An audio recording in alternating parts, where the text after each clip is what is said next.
नमस्ते विद्यार्थी मित्रों, आज हम हिंदी में पाठ 5 दोहे के बारे में सीखेंगे।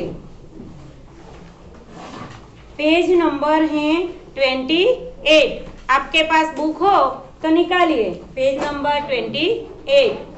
यहाँ पे पेज नंबर 28 पे दोहे दिए हैं कबीर, रहीम और तुलसीदास जी।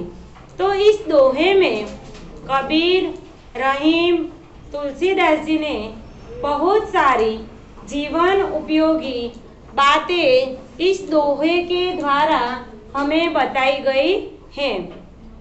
इस दोहे में दान प्रियता, संतोष, समानता, अच्छी संगति की महत्ता, विनम्रता, परिश्रम, श्रम, प्रेम आदि जीवन मूल्यों को निर्देशित किया गया है।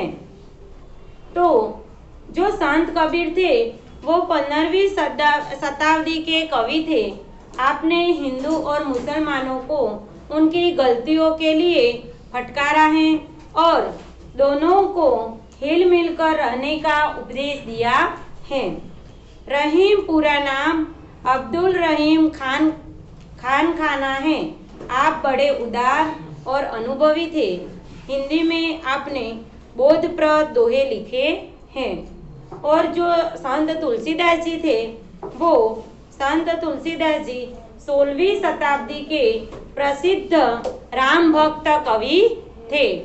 विद्यार्थी मित्रों, अगर पूछा जाए कि संत तुलसीदास जी हैं वो कौन से शताब्दी के कवि थे, तो आपको याद होना चाहिए कि 16वीं शताब्दी के कवि संत तुलसीदास जी थे। तो यहाँ पे कबीर का पहला दोहा है, साई इतना दीजिए जामे कुटुंब समाए। साई यानी कि ईश्वर।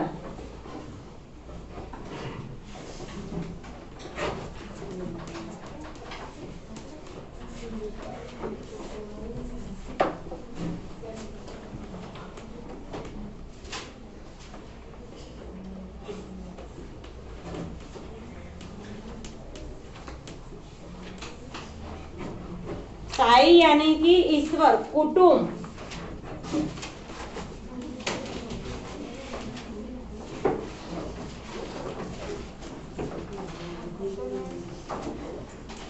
कुटुंब यानी कि परिवार। तो साई इतना दीजिए यानी कि ईश्वर भगवान से प्रार्थना करते हैं कि भगवान इतना दीजिए कि जेમાં અમારું કુટુંબ સમાઈ જાય। અહીંયા કબીરજી ભગવાનને પ્રાર્થના કરે છે કે હે ભગવાન, મને એટલી સંપત્તિ આપજે કે જેમાં મારા કુટુંબનું ભરણ પોષણ થઈ શકે। समय यानी कि पालन पोषण हो सके।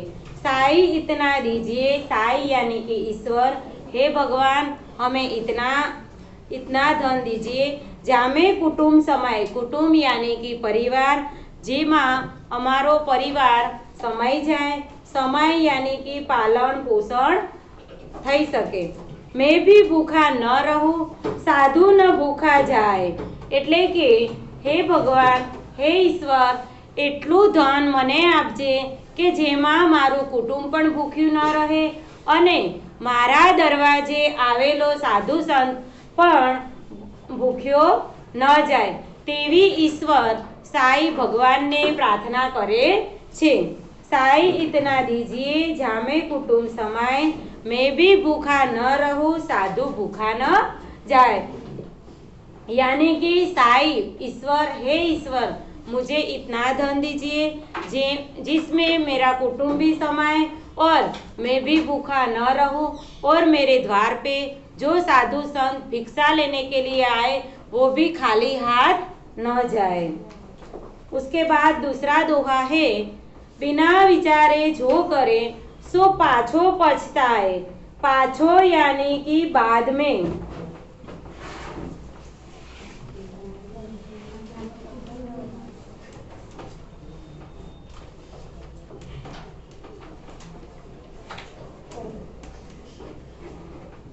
पाछो यानी कि बाद में। बिना विचारे जो करे सो पाछो पछताए। काम बिगाड़े आपनु जग में हो तो हसाए। यानी कि जो जे माणस વિચાર્યા વગરનું કામ કરે છે અને પછી પાછળથી પછતાય છે અને પોતાનું કામ બગડે છે, એ કામ જોઈને લોકો હસે છે। જગ में હોત હસાય એટલે કે પછી જગ હસે તેવું કાર્ય થાય છે। જગ यानी कि संसार।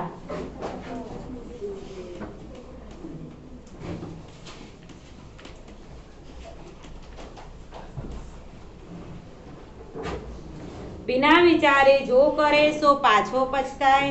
काम बिगाड़े आपनो जग में होत हसाए।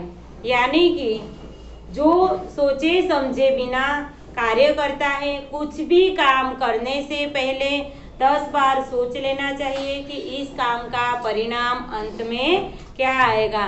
कोई भी काम करने से पहले हमें सोचना चाहिए, सोच समझकर बाद में वो काम हमको करना चाहिए। अगर आपने सोचे बिना कोई कार्य कर लिया और उस कार्य के पश्चात यानी कि बाद में अगर आप उसके बारे में सोचते हो तो उसका क्या मतलब निकलता है। एक बार तो वो बिगड़ गया, उसके बाद कुछ नहीं हो सकता। इसीलिए कोई भी काम करने से पहले हमें सोचना चाहिए और कोई भी काम ऐसा नहीं करना चाहिए कि जिसके पीछे लोग हमारे पीछे उसकी हंसी उड़ाए। उसके बाद तीसरा दोहा है, कबीर खड़ा बाजार में मांगे सबकी खैर।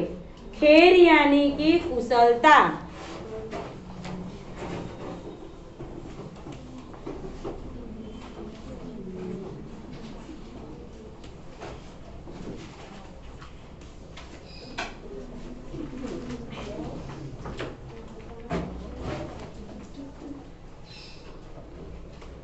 कबीर खड़ा बाजार में मांगे सबकी खैर। ना काहू से दोस्ती ना काहू से बैर। बैर यानी कि दुश्मनी।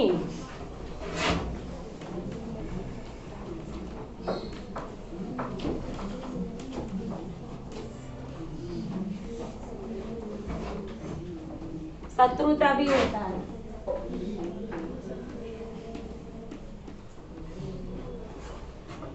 बैर का अर्थ है दुश्मनी और शत्रुता।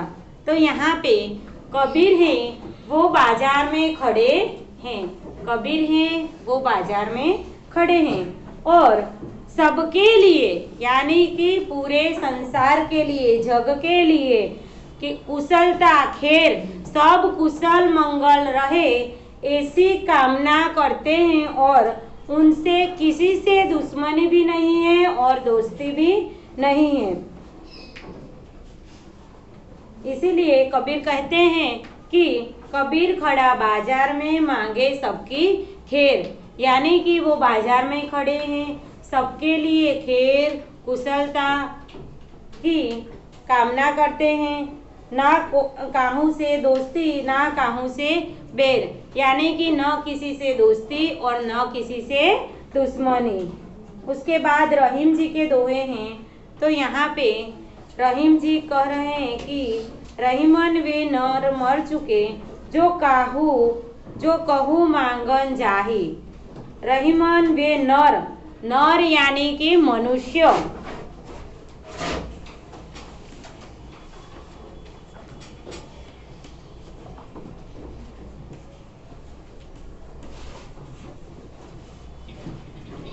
नर यानी कि मनुष्य। रहीमन वे नर मर चुके जे कहू मांगन जाही। कहू यानी कि कही, जाही यानी कि जाते हैं। उनते पहले वे मुए, उनते यानी कि उनसे। जिन मुख निकसते नाही, निकसत यानी कि निकलता। रहीमन वे नर मर चुके जे काहू मांगन जाही। એટલે કે રહીમજી કહે છે કે સૌથી પહેલા એ મનુષ્ય મરેલો છે કે જે માંગવા માટે નીકળે છે। ઉનસે પહેલે વે મુએ એટલે કે તે માંગવા વાળો નીકળે છે તેના પહેલા મરેલો એ કહેવાય છે કે જીન મુકન નિકસતે નાહી, એટલે કે જે આપવા માટે ના પાડે છે. કોઈ તમારા દ્વાર ઉપર ભિક્ષા માંગવા આવે છે, તે ભિક્ષા માંગવા વાળો પહેલા તો એ મરેલો છે, પણ તેનાથી પણ પહેલા જે ભિક્ષા આપવાની ના પાડે છે તેને અહીંયા રહીમજી કહે છે કે રહીમન વે નર મર ચૂકે જે કહું માંગન જાહે, એટલે કે રહીમન કહે છે કે એ મનુષ્ય મરેલો છે જે સંસારમાં માંગવા માટે નીકળે છે, પણ તેનાથી પણ પહેલો તે મરેલો છે કે જે ભિક્ષા આપવાની ના પાડે છે, માંગવા વાળાને આપવાની ના પાડે છે.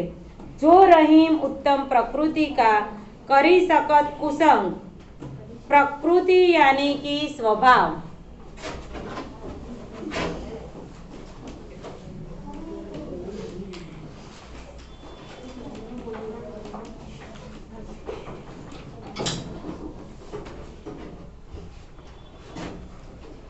प्रकृति यानी कि स्वभाव.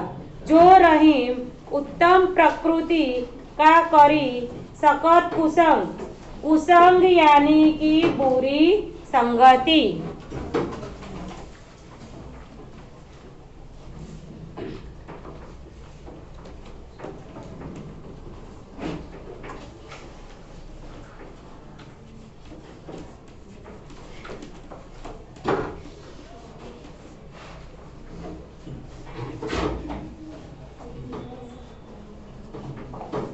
जो रहीम उत्तम प्रकृति का करी सकत कुसंग, चंदन विष व्यापत नहीं लिपटे रहत भुजंग, यानी कि रहीम जी कहना चाहते हैं कि जो उत्तम प्रकृति के स्वभाव का है वो उस पर बुरी संगति का कभी असर नहीं होता. जैसे कि चंदन विष व्यापत नहीं लिपटे रहत भुजंग, भुजंग यानी कि सांप.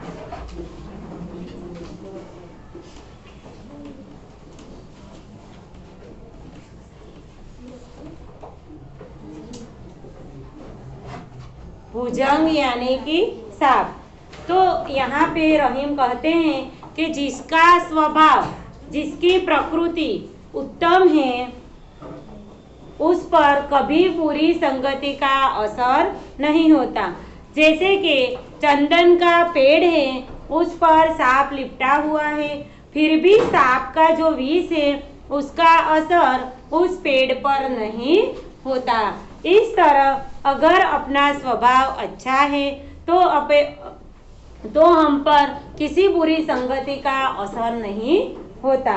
तो यहाँ पे ऐसे रहीम जी कहना चाहते हैं कि अच्छे स्वभाव, बुरी संगति के लोग के साथ रहने से हमारा स्वभाव हमें बदलना नहीं चाहिए.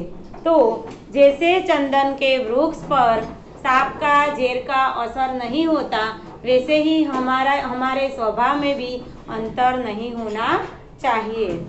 उसके बाद है बड़े बड़ाई न करे, बड़े न बोले बोल. बड़ाई यानी कि प्रशंसा.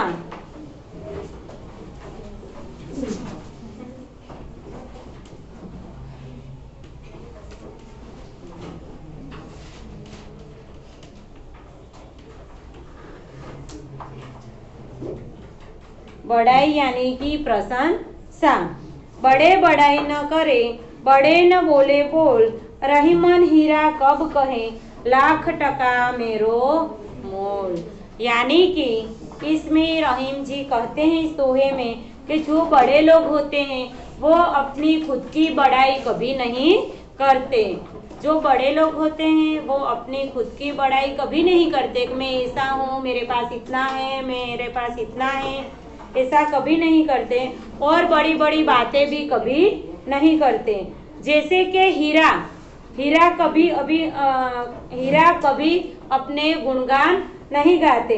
लाख टका मेरो मोल, यानी कि हीरा कितना भी महंगा है, कितना मोल है उसका, लाख मोल है, फिर भी वो अपनी मोल यानी कि कीमत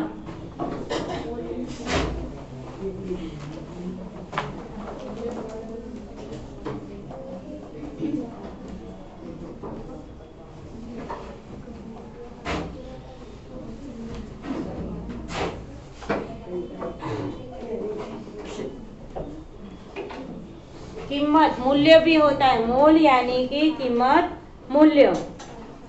तो बड़े बड़ाई न करे, बड़े न बोले बोल, रहीमन हीरा कब कहे, लाख टका मेरो मोल। यानी कि बड़े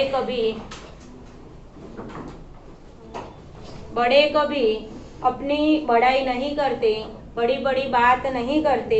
जैसे कि हीरा का लाखों में उसका मोल है, फिर भी वो अपना मूल्य नहीं बताते। इसी तरह यहाँ पे तुलसीदास जी के कुछ दोहे हैं, जैसे कि आवत हिय हर्षे नहीं, नैनन नहीं स्नेह, स्नेह यानी कि प्रेम, हिय यानी कि हृदय, तुलसी वहां न जाइए, कंचन बरसे मेघ।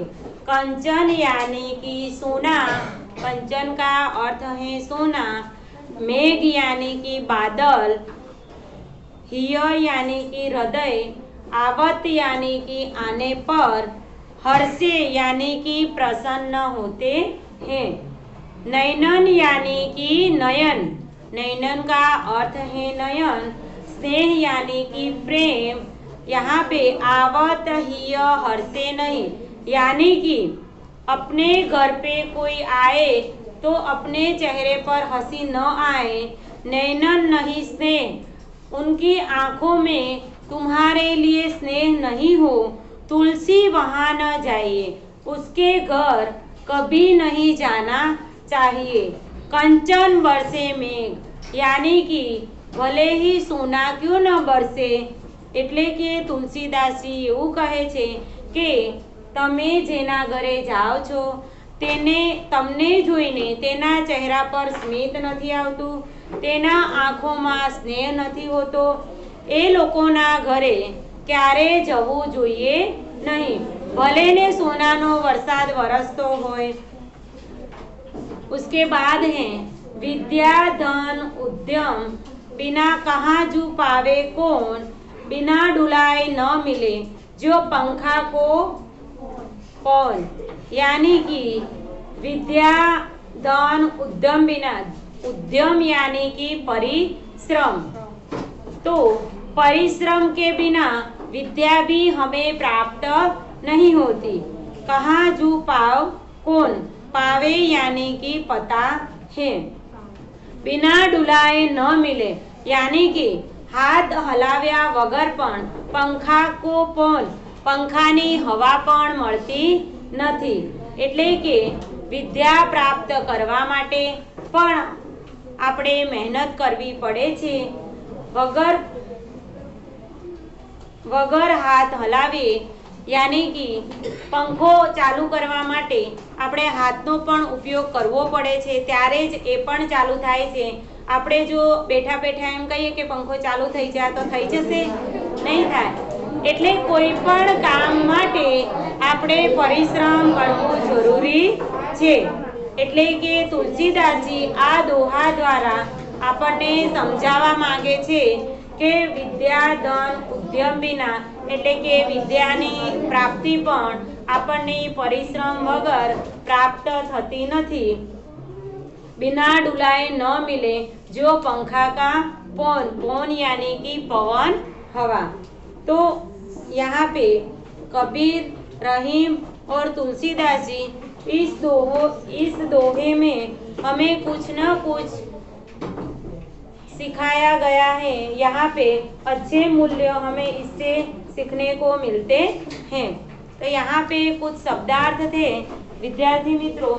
साई यानी कि ईश्वर, साई यानी कि ईश्वर। कुटुंब, कुटुंब यानी कि कुटुंब का अर्थ है परिवार। पाछो यानी कि बाद में। जग यानी कि संसार में। खैर यानी कि कुशलता। बड़ाई यानी कि प्रशंसा। मोल यानी कि कीमत, मूल्य भी होता है। बैर यानी कि दुश्मनी और शत्रुता भी होता है। बैर का अर्थ बैर यानी कि दुश्मनी और शत्रुता। नर यानी कि मनुष्य। प्रकृति यानी कि स्वभाव। प्रकृति यानी कि स्वभाव, कुसंग यानी कि बुरी संगति, भुजंग यानी कि सांप। तो यहाँ पे कुछ शब्द के अर्थ थे जो आप आपकी नोटबुक में लिख लो।